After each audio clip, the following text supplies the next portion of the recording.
இப்போ 40 வயதில் இருக்கிறவங்களுக்கு இது மாதிரியான நார் உணவுகள் ரொம்ப ரொம்ப ரொம்ப அவசியமான விஷயம். இந்த லோ கிளைசிமிக்கு ரொம்ப அதிக பயன் கொடுக்கக்கூடியது நார் பொருட்கள். எல்லா கீரை, எல்லா காய்கறி, ரொம்ப முக்கியமானது வெந்தயம்.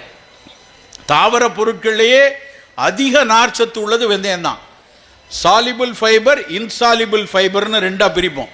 கரையக்கூடிய நார், கரையாத நார். கரையக்கூடிய நார் என்ன பண்ணும் அப்படின்னா இதயத்தில் இருக்கக்கூடிய கொழுப்பை கரைக்கும். அப்போ நமக்கு லேசாக கொழுப்பு சேர்ந்து நம்மளுடைய இரத்த குழாய்களுக்குள் போய் படிஞ்சிருக்குன்னு வச்சுக்கோங்க. ரெகுலராக காலையிலையும் மதியமும் வெந்தயம் எடுத்துக்கொண்டே இருக்கும். கரையாத நார் என்ன பண்ணோம்னா மலத்தை கழிப்பதற்கு ப்ரோபயாட்டிக், நான் சொன்னேன் கட் பயோட்டால ப்ரோபயாட்டிக்கு அந்த கரையாத நார் உதவியாக இருக்கும். இப்போ வெந்தயத்தை தினம் காலையில் ஒரு ஸ்பூன், மத்தியானம் ஒரு ஸ்பூன் எடுத்துக்கொண்டே வந்தோம்னா அது இந்த நாரை கொடுத்து நமக்கு அந்த லோ கிளைசிமிக் தன்மையை கொடுக்கும். பனங்கிழங்கு உருண்டைன்னு ஒரு அம்மா கொடுத்தாங்க. ஏன் பனங்கிழங்கும் கிழங்கு தான், அதில் இருக்கக்கூடியது நிறைய கார்போஹைட்ரேட் தான். ஏன் அது நல்லதாக இருக்குது? பனங்கிழங்கு கார்போஹைட்ரேட். சிறுதானியம் எடுத்துக்கோங்களேன், சிறுதானியம் எல்லாத்துலேயும் கார்போஹைட்ரேட் தான்.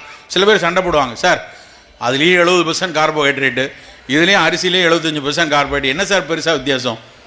அவர் அறிவியலாளர் என்கிற ஒரு மமதையில் அந்த கேள்வியை கேட்பார். ஒரே ஒரு வித்தியாசம் இருக்குது.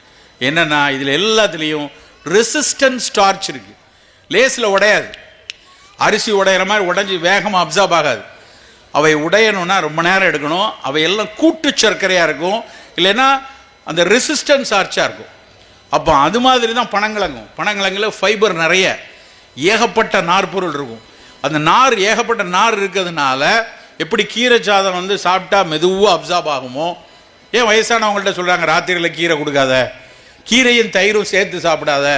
காரணம் என்னென்னா அது அப்சார்ப் ஆக லேட் ஆகும், அது லேசில் செரிக்காது. அப்போ 2ஆம் கட்ட சிறுகுடலை தாண்டியாச்சுன்னா அது செரிக்க முடியாது, வயிற்று வலிக்கும்.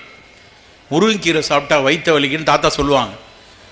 ஏன் அவருக்கு மட்டும் ஒத்துக்கலையா அப்படின்னா, வயசானா அந்த முருங்கைக்கீரை அதில் உள்ள நீர் அப்சார்ப் ஆகி லேசில் அது உடையாது. உடையிற அப்படின்னோடனே அது ஒரு கடினத்தன்மையோடு குடலில் தங்கி இருக்கும்போது ஒரு வலியை கொடுக்கும். அந்த வலி உடல் நம்மோடு பேசுவது. நிறைய நேரத்தில் உடல் நம்மோடு பேசுவதை நம்ம உணர்றதே இல்லை. உடல் நம்மோடு பேசுவதை உணர வேண்டும் என்றால் ரீல்ஸ், ஃபேஸ்புக் பேசுவதை நாம் கேட்கக்கூடாது. உட்காந்து ராத்திரி ஆனால் இப்படியே வச்சுட்டு ஃபேஸ்புக்கை பார்த்துட்டு பல பேருக்கு இந்த ஆள்காட்டி விரல் அடுத்த 2-3 தலைமுறையில் சுருங்கி போயிடும். ஏன்னா தேய்ச்சிக்கிட்டே இருக்கான். இதுக்கப்புறம் ராத்திரியெல்லாம் அப்படி கையை வச்சு இப்படி தேய்ச்சிட்டே இருக்கான். கொஞ்சம் கொஞ்சமாக தேய்ச்சி போயிடும். அந்த அளவுக்கு இந்த சமூக ஊடகங்களில் போய் சிக்கி கொண்டு இருக்கிறோம். ஆனால் உடல் நம்மோடு வலிக்கிறது, தும்முறது, பேசுறது, அந்த மாதிரி சிறு சிறு உரையாடல்கள் நம்ம உடல் பண்ணிக்கிட்டே இருக்கடே. தூக்கம் வருதுன்னா கொட்டாய் விடுது, தூங்கணும். நமக்கு உனக்கு உடல் உனக்கு ஓய்வு தேவைப்படுதுன்னு அது கொட்டாவி கொடுக்குது, தூங்கிடும். ஒரு விக்கல் வருதுன்னா தண்ணீர் அருந்தணும். சிறுநீர் கழிக்க வேண்டும் என்கிற உந்துதல் வந்தால் போய் சிறுநீர் கழிக்கணும். நான் எல்லாத்தையும் அடக்கிடுவேன்னு சொல்லிட்டு ஒன்றையும் அடக்க முடியாமல் ஆறது தான் நம்மளுடைய பிரச்சனையே.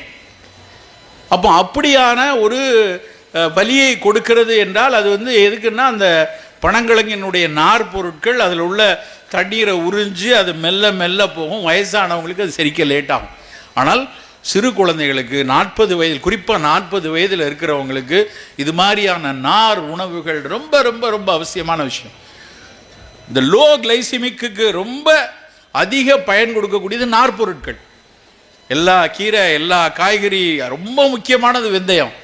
இப்போ வெந்தயத்தை தினம் காலையில் ஒரு ஸ்பூன், மத்தியானம் ஒரு ஸ்பூன் எடுத்துக்கொண்டே வந்தோம்னா அது இந்த நாரை கொடுத்து நமக்கு அந்த லோ கிளைசிமிக் தன்மையை கொடுக்கும். அது என்ன சார் கீட்டோன்னா புரதச்சத்து அதிகமாக இருக்கிறது.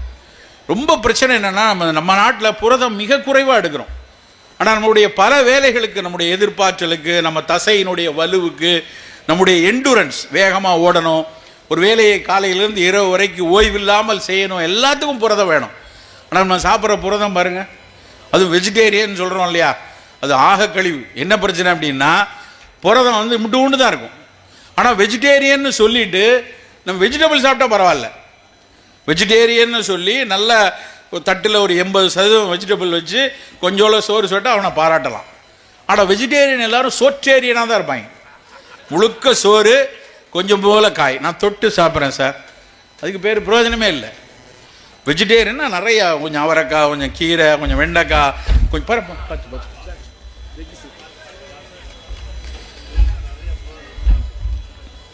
ஸோ அப்படி உணவில் வந்து நம்ம புரதச்சத்தை மிக அதிகமாக எடுத்துக்கொள்ளக்கூடிய தன்மை. ஒரு நல்ல மரக்கறியாளனோ இல்லை புலால் உண்றவங்க எப்படியா இருந்தாலும் புரதம் மிக அதிகமாக வரக்கூடிய ஒரு தன்மை வைத்துக்கும். உணவில் ரொம்ப முக்கியமான ஒரு விஷயம் இன்னொன்று நான் பதிவு பண்ணணும்னு நினைக்கிறது என்ன அப்படின்னா, பொதுமைப்படுத்த முடியாது. எல்லாருக்கும் காலையில் எதை சாப்பிடுங்க, மத்தியானம் சாப்பிடுங்க, சாயந்தரம் சாப்பிடுங்க பொதுமைப்படுத்த முடியாது. ஒவ்வொருத்தருடைய உடல்வாகு, மரபு ரீதியாக இருக்கக்கூடிய உடல்வாகு, உழைப்பு, எண்ணம் இத்தனையும் பொறுத்து தான் ஒருத்தருடைய உணவு திட்டம் என்பது இருக்கும். அப்போ அதுக்கு வந்து சில பேருக்கு மரக்கறி மிகச்சிறப்பானதாக இருக்கும், சில பேருக்கு புலால் மிகச்சிறப்பானதாக இருக்கும், சில பேருக்கு காலை உணவில் எப்படி எடுத்து அது நம்முடைய உடல்வாகு அறிந்து. நான் எடை ரொம்ப கூட இருக்கேனா, எடை கூட இருக்கவும் பால் எடுக்கவே கூடாது, இனிப்பு எடுக்கவே கூடாது. ரொம்ப மெலிந்து ஆள் வற்றி போய் இருக்கிறாங்க, உடலை ஊட்டம் செய்ய வேண்டும், அவர்களுக்கு பால் கொடுத்து கொள்ளலாம். அவர்களுடைய நோயினுடைய அவங்களுக்கு வந்து ஒரு மிகப்பெரிய அளவில் தசை பிடிப்பு இல்லை, தசையில் வலுவே இல்லை அப்படின்னா அவர்களுக்கு ஊட்டத்தை கொடுப்பதற்கு கொடுத்து கொள்ளலாம். ஸோ ஒவ்வொரு நபர் சார்ந்து நம்முடைய உணவு இருக்கணும், அதை பொதுமைப்படுத்தக்கூடாது. இது எல்லாத்தையும் தாண்டி இரவு உணவு, காலை உணவு நம்ம சொல்லிட்டோம், மதிய உணவில் அரிசி குறைவாகவும் காய்கறிகள் புலால் அதிகமாக இருக்கணும். இரவு உணவு ரொம்ப ரொம்ப ரொம்ப முக்கியமானது. நேரத்தால் சாப்பிடுவது. 6:30 மணி 7 மணிக்கு இரவு உணவை முடிச்சிடும். நம்முடைய பணி முடிச்சு வந்ததுக்கப்புறம் 5 மணிக்கு முடிச்சு வரோமா, 6 மணிக்கு வந்து குளிச்சுட்டு வேலையாக இரவு உணவை எடுத்துடும். அதுக்கப்புறம் பணி இருந்துன்னா கூட தொடரலாம். படுக்கும்போது எனக்கு லைட்டாக பசிக்கு சார், ஒரு கொய்யாப்பழமோ ஒரு வாழைப்பழமோ ஒரு கொஞ்சம் பப்பாளி துண்டோ சாப்பிட்டு படுத்துக்கொள்ளலாம். ஆனால் சில நாட்கள் அது தேவைப்படாது. ஆனால் பல பேர் நம்ம பண்ணக்கூடிய தவறு என்ன அப்படின்னா, 11 மணிக்கு இவ்வளோ ஆனால் சாப்பிட்றான். நம்முடைய உணவில் எவ்வளோ 20 வருஷமாக நான் பரோட்டா வேண்டாம்னு பேசிகிட்டு இருக்கேன். என் காரில் இன்றைக்கி நானும் என்னுடைய நண்பர் சுரேஷும் ஒன்றா வண்டியில் வரோம். வேதனையோடு அவர் பகிர்றார், சார் நம்ம ஊரில் 8 பரோட்டா கடை சார், ஒரே ஒருத்தன் 3 கடை பிரான்ச் வச்சுருக்கான் சார். நான் எலெக்ஷன், ஒரு அரசு அதிகாரி, எலெக்ஷன் நேரத்தில் நான் வந்து அங்கேயும் இங்கேயும் அலைஞ்சிட்டு இருக்கிறேன். மத்தியானம் சாப்பிடலான்னு சோறு கேட்டால் பரோட்டா இருக்குது வாங்கிக்கிறீங்களான்னு 3 மணிக்கு சொல்கிறான். வேதனையாக இருக்குது. ஏன் இப்படி மாறவே மறுக்கிறார்களா? இன்னொரு விஷயம் கேட்குறேன். ஒரு காரணம் என்னென்னா, சோறு கேட்டால் 100 ரூபா கேட்குறீங்க, மத்தியான சாப்பாடு சாப்பிட்ணுன்னா 100 ரூபா ஆகுது. ஆனால் 6 பரோட்டா வந்து 30 ரூபாய்க்கு நான் சாப்பிட்ற முடியும். அந்த 30 ரூபாங்கிற பொருள் தட்டுப்பாட்டில் இல்லை, எனக்கு பணம் இல்லை, இதில் தான் என்னுடைய வயிறு நிறைவு, அதன் காரணமா இல்லை அடிமைப்பட்டு கிடக்கிறோமா? எல்லா இடத்துலையும் அவர்கிட்ட நான் பேசிட்டே வரேன். இந்த ஊரில் மட்டும் இருக்கா, இந்த பேரூராட்சி எல்லாத்துலேயும் எத்தனை கிராமம் இருக்குன்னா வரிசையாக கிராமங்களை சொல்கிறார். ஒரு கிராமம், இந்த கிராமத்துலேயும் பரோட்டா கடை தான், இந்த கிராமத்துலேயும் பரோட்டா கடை தான், இங்கேயும் பரோட்டா கடை தான், மாற்றி இருந்து கொண்டே இருக்கு. ஏன் நமக்கு என்ன மைதா மேலே வந்து அப்படி ஒரு வெறுப்பா? என்ன காரணம்? அடிப்படையில் அது பல தடவை பல கூட்டங்களில் சொல்லியாச்சு, சர்க்கரை வியாதி வருவதற்கான மிக அடிப்படை முகாந்திரம் அந்த மைதாவில் இருக்குது. அது எப்படி சாப்பிட்டாலும் சரி, அது நானாக சாப்பிட்டாலும் சரி, பரோட்டாவை சாப்பிட்டாலும் சரி, பாஸ்தாவை சாப்பிட்டாலும் சரி, எந்த வகையில் சாப்பிட்டாலும் அந்த மைதாவில் அலாக்சான் என்கிற பொருள் இருக்குது. அந்த அலாக்சான் கணையத்தினுடைய பீட்டா செல்ஸில், அந்த பீட்டா செல்ஸ்லேருந்து தான் நமக்கு இன்சுலின் சுரக்குது, அந்த சுரப்பை மட்டுப்படுத்தும். உங்கள் வீட்டில் எந்த குழந்தை எனக்கு பாஸ்தா வாங்கித்தா, பிஸா வாங்கித்தா, பரோட்டா வாங்கித்தான்னு அடம் பிடிக்குதுன்னா அதுவே ஸ்பூனாக நம்முடைய கணையத்தினுடைய ஐலட் செல்லை தாக்குவதற்கான நச்சு மருந்தை எடுத்துவதால் தான் நம்ம எடுத்துக்கொள்ளணும்.